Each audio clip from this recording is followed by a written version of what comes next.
En su camino por afianzar la monarquía absoluta, Luis XIV se dedicó a controlar básicamente todos los asuntos del Estado. Ya en un vídeo anterior habíamos visto cómo se dedicó a desarrollar y a fortalecer la cuestión administrativa, con esa división del Consejo del Rey, con el fin de generar una gigantesca burocracia que le pudiera servir a su persona. En este pequeño vídeo vamos a dar unas someras pinceladas de cómo Luis XIV se dedicó a controlar las instituciones políticas ya existentes en la Francia del siglo XVII. Así que si te interesa este tema, dale like y quédate en el vídeo porque seguro que te va a gustar.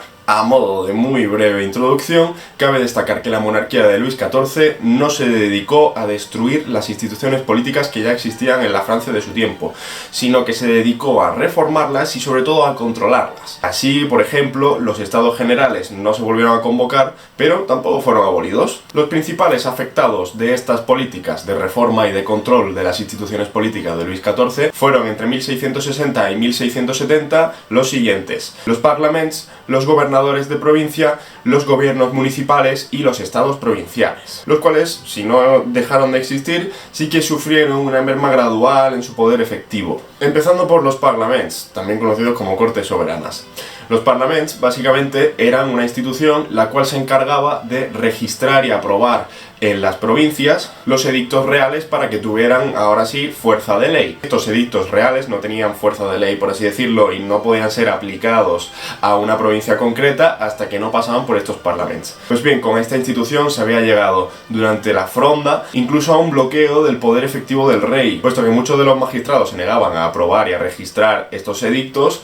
Por lo tanto, no servía de nada lo que dijera el rey, ni los edictos que promulgara, ni nada, si no se llevaban a la práctica en las provincias. Con el fin de evitar que esto volviera a suceder, Luis XIV, entre 1667 y 1673, va a obligar a estos parlaments a publicar y a registrar todos los edictos reales, nada más que salieran de la boca del rey, nada más que los recibieran más bien, y eso sí, les permitía la réplica, les permitía que se quejaran, pero una vez que ya se hubieran publicado. Esto evidentemente, aunque permitía que las cortes soberanas pudieran replicar y quejarse, o sea, tenían más o menos una especie de libertad de expresión, pues no llegaba a ningún punto, puesto que no podía tener ninguna aplicación efectiva, ya que ya habían registrado y aprobado esos edictos reales. ¡Agarrarme del nabo! En el caso de los gobernadores de provincia, estos seguían siendo personajes de la alta nobleza, si bien lo que hizo Luis XIV para reformarlos y para evitar nuevamente los sucesos de la Fronda fue eliminar el carácter vitalicio del cargo.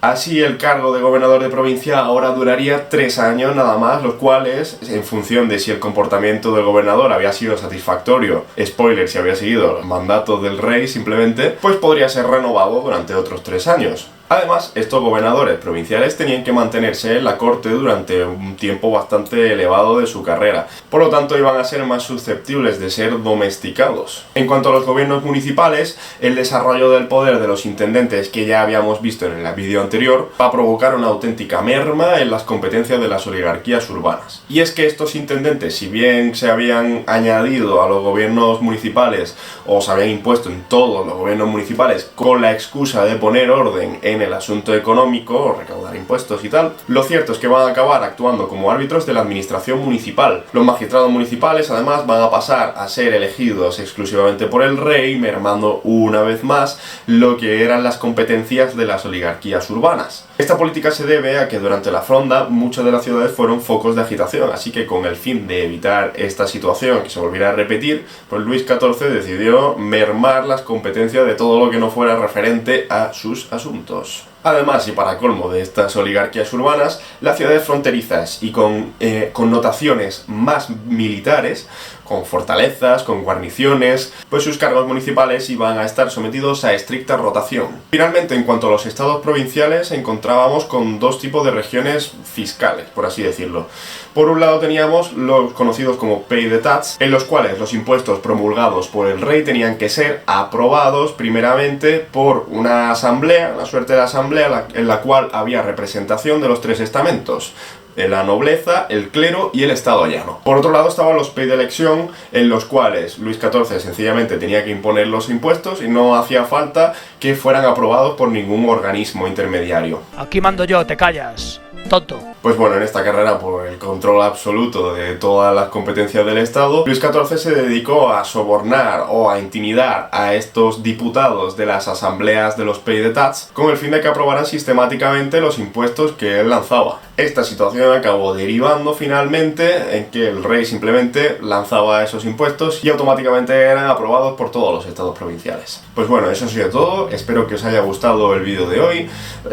Estoy haciendo esta serie de vídeos que son más cortitos, pero bueno, cuando tenga unos cuantos vídeos sobre todas las competencias y todos los controles que va realizando Luis XIV, que la realidad es que son bastantes, pues empalmaré todos estos vídeos cortitos para hacer una especie de vídeo largo, documental. Y bueno, si os ha gustado el vídeo, dadle like, suscribiros, comentad y compartidlo con vuestros amigos. Nos vemos en el próximo vídeo. ¡Hasta luego!